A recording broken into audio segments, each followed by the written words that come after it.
My name is Dr. Sarah Pisano. I'm a veterinarian and I'm Director of Miami-Dade Animal Services.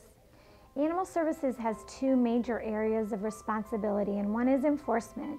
So we have animal control officers and investigators on the road 7 days a week, and they're enforcing Florida state statutes that pertain to animal cruelty and responsible pet ownership, and also Chapter 5 of the Miami-Dade County Code. We have leash laws, for example. So the majority of our officers' work, our animal control officers, are picking up stray dogs, and we also require that dog owners license their pets, their dogs, and rabies vaccinate their dogs, cats, and ferrets. On the other side, we operate a shelter that's an open admission public shelter, and last year 36,000 animals were abandoned at our shelter. 80% of them were strays, so our major goal is to reunite them with their owners, and if we can't do that, find them a new home. We work with over 60 rescue partners that may transfer animals to foster homes or other adopters, and obviously we do want to first return them to their owners. If all of those different things fail, unfortunately, many of those animals face euthanasia. So we work very hard to try to prevent that from happening.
What new pet owners need to know before adopting a pet from anywhere, whether they come to a shelter to adopt or find a pet on the street?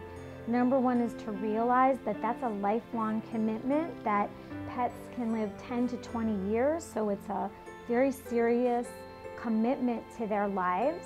They need to make sure that they take their pet to the veterinarian right away to understand what sort of preventive care they need. So for example, for puppies, it's crucial that they get their puppy vaccinations, and then as they grow, they get on heartworm prevention and get tested for heartworm disease.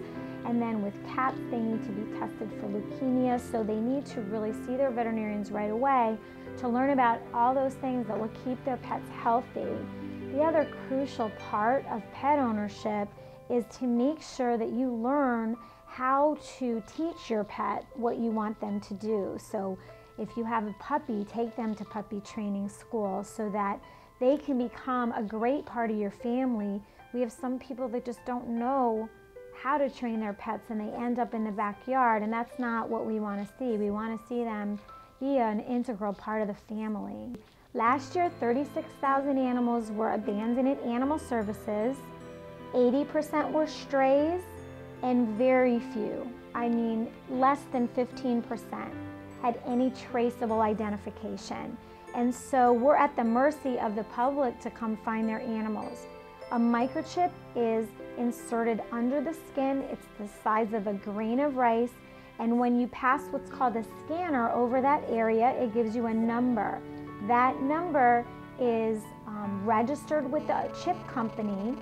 All we do is make a phone call and we reunite the pet immediately. If everybody microchipped and registered their pets, we could eliminate euthanasia in this shelter. It's that simple.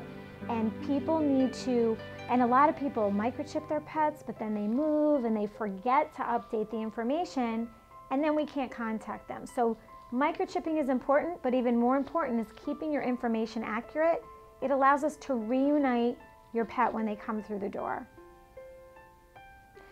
Our community needs to spay and neuter their pets. They need to microchip and register their pets.